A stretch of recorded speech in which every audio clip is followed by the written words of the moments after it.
صباح الخير أصدقائي، جمعة مباركة على الجميع. صباحت عليكم مع هالورود الحلوة.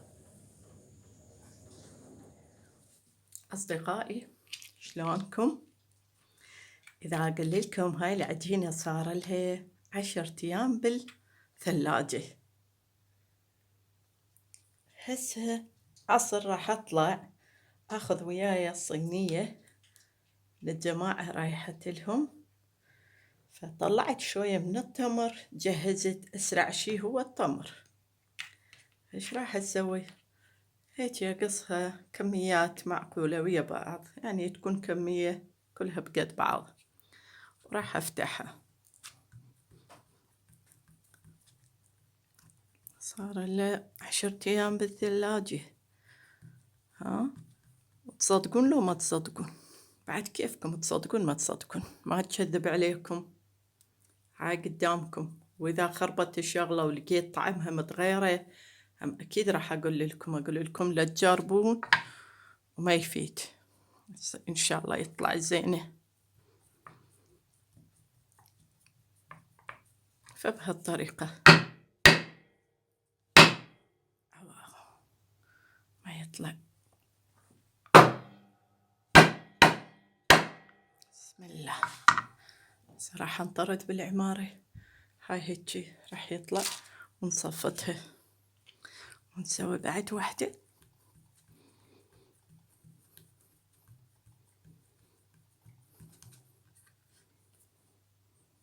نجيب قطعة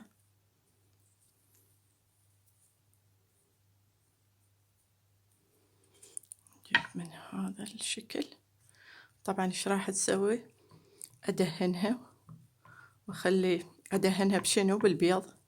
احط بيض على الوجه وشوية سمسم عليها واذبها بالفرن. هاي قدامكم، راح تشوفون النتائج ان شاء الله.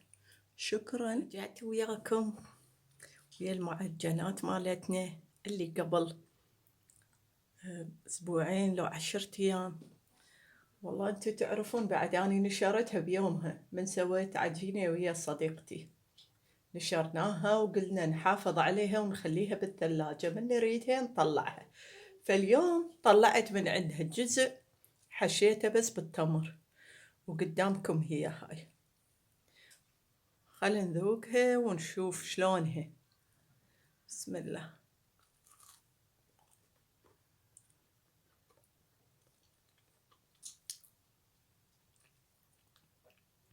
ما شاء الله. طبعا صدق يا جماعة، عبالك تونا مسوين العجينة ولا عبالك صار له أسبوعين محطوطة العجينة بالثلاجة. فهاي الطريقة كلش ناجحة. نسمع نقول فلانة سوت عجينة 2 و3 كيلوات وينكسر ظهرها بالمطبخ، وتظل تسوي كليتة مالتها لحد ما تخلصها. لا، سووا كمية معينة وكلوها وخلصوها بالعافية عليكم، شيلوا الباقي ما راح يصير بيها شي. خلوا العجينة بالثلاجة، من تخلصون الكمية طلعوا وجبة ثانية مال صينية صينيتين، افتحوها وسووها تازة. هم أسهل لكم، هم شغلة جديدة وحلوة، بدل ما آكل أسويها وأذبها بالمجمدة وأطلع وأحميها. ليش ما أسوي بهالطريقة؟ فالدنيا تطورت يا جماعة، احنا يوم على يوم دا نتعلم سوالف، دا نتعلم شغلات جديدة. وشغلة إذا حلوة وجديدة لازم واحد يخبر الثاني، يقول لك حب لي أخيك ما تحب لنفسك. فهذا الشيء أنا حبيتها كلش، فجاي أخبركم بيها وأقول لكم طبقوا هاي الطريقة، ما راح تندمون أكيد. راح تشوفوها وتدعوا لي. أشوفكم بخير. أصدقائي، حبيت أشارككم ويانا بهاي العشاء الحلو اللي أكو هواية ناس ما شايفين. هاي الجهاز اسمه راكليت. راكليت ينحط على الطاولة وداير ما داير العائلة تجتمع، ونحط عليه شنو شغلات مثل بروكولي، فلفل، بصل، باذنجان، شجر.